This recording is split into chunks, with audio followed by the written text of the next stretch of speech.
Mike Lawson never signed up for an HOA. But that didn't stop two self-appointed neighborhood enforcers from trying to evict him from his own home. Armed with fake legal notices and a fabricated set of rules, Mustache and Beerbelly thought they could intimidate him into submission. But when they took things too far, trespassing onto his property with tools in hand, Mike had a very real response waiting for them. And trust me, you won't believe how fast their fake authority crumbled when the real law stepped in. It was the kind of Wednesday that felt like it was dragging itself through the mud. The sun was barely making an effort, hiding behind a thin layer of gray clouds, and the air had that stale midweek heaviness to it. Too far from the weekend to feel hopeful, too close to Monday to feel fresh. The coffee in Mike Lawson's mug was lukewarm, the taste already half forgotten, and the only mail that had arrived was a mix of unpaid bills and flyers for businesses he had no interest in. He sat on his porch, legs stretched out, absent-mindedly watching his German shepherd, Duke, spin in manic circles, locked in a personal war with his own tail. It was the only form of entertainment the morning had to offer, at least until two unwelcome figures appeared at the end of his driveway. They walked with the misplaced confidence of men who had appointed themselves rulers of a kingdom that didn't exist. Both were middle-aged, both dressed as if they had just stepped out of a Home Depot clearance aisle, cheap polos clinging to their bodies in all the wrong ways, cargo shorts sagging just enough to suggest they had long abandoned the idea of dressing like functional adults. The taller of the two, a lanky man with a mustache so cartoonish it could have been stolen from a silent film villain, approached first. With an exaggerated flourish, he pulled out a leather-bound notebook, snapping it open as if it contained the fate of nations. The other one, a stocky man with a pronounced beer belly and a Bluetooth headset lodged permanently in his ear, stood beside him, chest puffed out in an obvious attempt to look authoritative. Mike barely suppressed a smirk. It was a performance. Two men playing law enforcement in a play where no one had asked them to audition. Mustache cleared his throat, affecting an air of authority he absolutely did not have. "Sir, you're in violation of HOA regulations." His tone was so grave, so full of self-importance, that one might have thought he was reading out a criminal indictment. Mike raised an eyebrow. "Really?" He took a slow sip of coffee, savoring the moment. "That's funny, 'cause I ain't part of an HOA." Beerbelly snorted, shaking his head as if dealing with an ignorant child. "Actually, sir, we're enacting new bylaws in this neighborhood. We sent out notices." Mike cut him off. "Didn't get one." Mustache's lips pursed in irritation. "Well, it's your responsibility to stay informed." Mike exhaled slowly, feeling the familiar weight of bureaucratic nonsense settling over him like a bad rash. He already knew how this was going to play out. "And what violation am I supposedly guilty of?" Beerbelly straightened, crossing his arms over his considerable gut. "Your fence. It doesn't meet community guidelines." Mike turned his head slightly, eyes scanning the offending structure. A sturdy, well-maintained wooden fence, freshly painted, standing tall and firm along the edge of his property. Nothing fancy, just good craftsmanship. He glanced back at them. "Yeah? And what exactly is wrong with it?" "It's too tall," Beerbelly said, his expression one of absolute certainty, as if he had just delivered an irrefutable scientific fact. Mike rubbed his temples, already feeling the beginnings of a headache. "This is private property. I built that fence according to county regulations." Mustache smirked, a glint of smug satisfaction flashing in his eyes. "County regulations don't matter anymore. The HOA supersedes local ordinances." That was the moment it clicked. These guys weren't official representatives of anything. They weren't part of an actual HOA. They were self-appointed neighborhood tyrants, two nobodies who had decided that they were the law simply because they wanted to be. Mike let the silence hang for a moment, watching them, letting them believe for just a second that they had the upper hand. Then, with the calm of a man who had long outgrown the patience for this kind of stupidity, he took another sip of his coffee and smiled. "You're full of utter."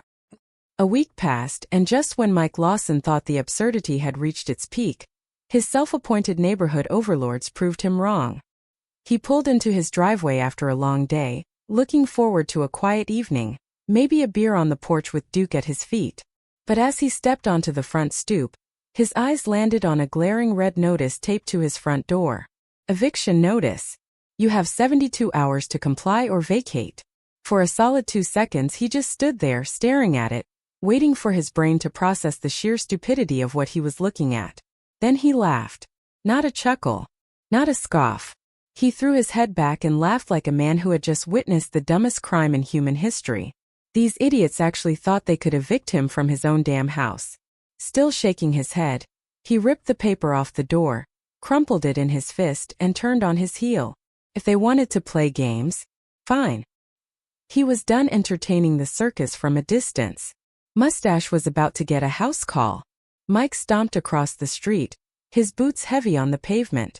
The sun was starting to dip, casting long shadows over the neatly trimmed lawns. He knocked, no, pounded on the door of Mustache's house. A tired-looking woman opened it.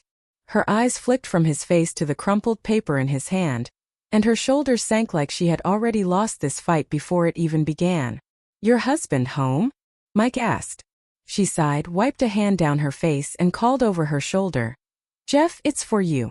A few seconds later, Mustache appeared in the doorway, his expression already set in stone. "I expected you." Mike didn't waste time. He shoved the wadded-up notice toward Mustache's chest. "This some kind of joke?" Mustache didn't even blink. "No joke," he said, smirking like a man who thought he held all the cards. "Your fence is non-compliant. If you don't remove it, the HOA will take legal action." Mike let out a slow breath, his patience thinning to a razor's edge. "Yeah? Which HO?" Mustache straightened his posture, puffing himself up. "The community organization we formed." Mike stared at him, waiting for the punchline. It didn't come. So he said, drawing out the word, "You mean the one you made up?" Before Mustache could answer, Beerbelly waddled into view from the hallway, a smug grin plastered across his face. "You should be grateful, sir," he said, as if imparting some great wisdom. "We're maintaining property values." Mike took a step closer, and both men instinctively leaned back. His voice dropped steady and clear. "Listen carefully. If you so much as touch my fence, I'll introduce you to the Second Amendment." For the first time their smugness cracked. Mustache's voice came out thinner than before. "That a threat?" Mike smiled, the kind of smile that wasn't friendly. "Nope. A promise." Was outside. Mike reached for his phone. The screen lit up with a fresh notification from his security system. "Motion detected. Fence line. ****. His pulse remained steady, but irritation burned through his chest. These idiots. These absolute morons. They didn't listen. He swung his legs off the bed, reached for the Desert Eagle on his nightstand, and moved downstairs, stepping lightly, controlled. The cold weight of the gun in his hand was a comfort. A reminder that he was in control of the situation, not them. At the bottom of the stairs he stopped to check the security monitor. 2 figures near the fence. Not teenagers messing around. Not a random drunk stumbling through the neighborhood. These were grown men moving with purpose. One had a crowbar. The other a bolt cutter. Mike didn't need a clearer picture to know exactly who they were. Mustache and Beerbelly. His jaw tightened. That was it. Enough was enough. Mike flipped the porch light on and stepped outside. The gun wasn't raised, but it was there, and that was enough. The 2 trespassers froze like raccoons caught elbow-deep in an overturned trash can. Mustache's crowbar slipped from his fingers, clattering onto the ground. Beerbelly's arms shot up, his entire body stiffening like a badly trained magician trying to make himself disappear. Mike exhaled slowly, keeping his tone even, cold, detached. "The hell do you think you're doing?" Silence. Mustache's mouth opened and closed a few times like a fish gasping for air. Beerbelly, ever the genius, attempted a shaky smile. "Hey, let's talk about this." Mike took a step closer. The Desert Eagle gleamed under the porch light. "No need," he said flatly. "You're trespassing. You're destroying property. And unless you suddenly have a key to my front door, you're about to commit breaking and entering." He let that last word hang in the air, let them feel the weight of it. "A felony." Mustache swallowed hard. His voice, usually dripping with self-importance, sounded weak, uncertain. We just wanted to." Mike cut him off. "Save it for the cops." He pulled out his phone, never taking his eyes off them, never lowering the gun. He dialed 911, his voice calm, almost casual. Yes, I have 2 trespassers on my property attempting to destroy my fence with tools in hand. I'm armed, but they're unarmed and compliant. You'll want to send deputies. He glanced at their faces, pale, sweating, pathetic. Oh, and you might want to check their names for other complaints. It didn't take long. When the real authorities arrived, Mustache was soaked in sweat, his polo sticking to him like a second skin. Beer Belly looked like he was about 2 minutes away from either passing out or throwing up. Maybe both. The sheriff took one look at them and sighed, shaking his head. You two again. His voice carried the exhausted patience of a man dealing with the same brand of stupidity on a regular basis. Mike raised an eyebrow. Again. Turns out these guys weren't just harassing him. There were multiple complaints against them already. Harassment, intimidation, even fraud. They had been pulling the same fake HOA stunt across the neighborhood, trying to strong-arm people into following regulations they had entirely made up.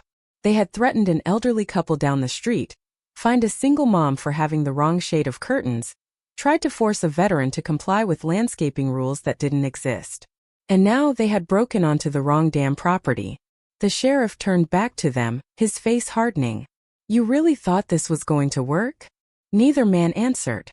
They didn't have to. The silence was its own confession. Mike didn't say anything either. He just stood there, watching as the deputies cuffed them, as the fake HOA enforcers finally faced some real consequences. As they were led toward the squad car, Beer Belly managed one last, desperate, almost pleading glance in Mike's direction. We just wanted a nice neighborhood, he muttered. Mike smirked. You should have tried knocking first. Then he turned, walked back inside, and shut the door. His fence was still standing, and so was he. ####. 2 weeks later. Mike Lawson stood in the dimly lit county courthouse, arms crossed, watching as Mustache and Beer Belly squirmed under the weight of their own stupidity. The courtroom was small, the kind of place where local disputes were settled, traffic violations, petty theft, neighborhood feuds. But today it was playing host to something special. 2 self-appointed HOA dictators finally facing real consequences. The judge, a no-nonsense woman in her 60s, adjusted her glasses and glared down at the defendants with barely concealed disgust. You impersonated officials, she snapped, her voice ringing through the silent room. You forged legal documents and attempted an illegal eviction. Mustache sat stiff in his cheap suit, his face a shade paler than usual, hands clutching the table as if it could save him.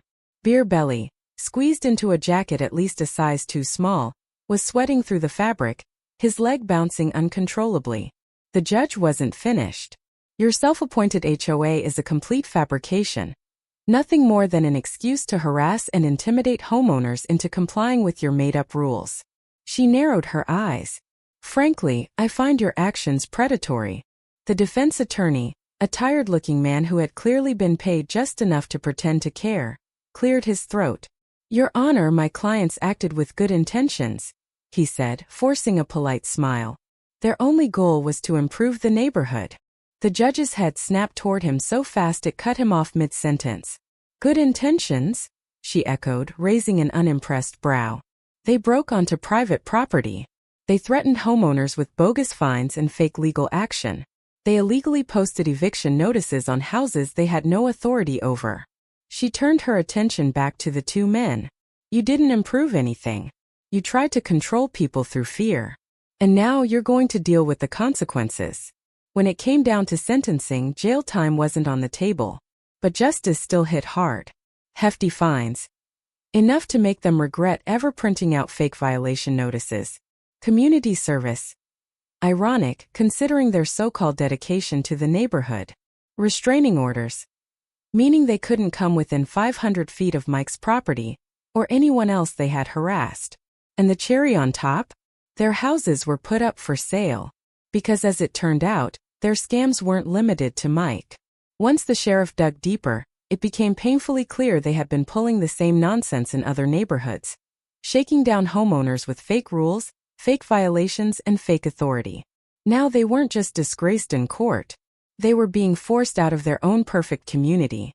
As Mike walked out of the courthouse, Duke trotting beside him, the crisp afternoon air felt lighter. The weight of the ridiculous ordeal was finally gone. But fate wasn't quite done with him yet. By the steps, leaning against the wall like a man who had lost everything, stood Beer Belly. Mike slowed. The man looked defeated. His usual smugness replaced with something hollow. He didn't look up. Didn't try to justify anything. Instead, he muttered almost to himself, "We just wanted a nice neighborhood." Mike smirked. "You should have tried knocking first." Then, without another glance, he turned and walked home. Past his still-standing fence,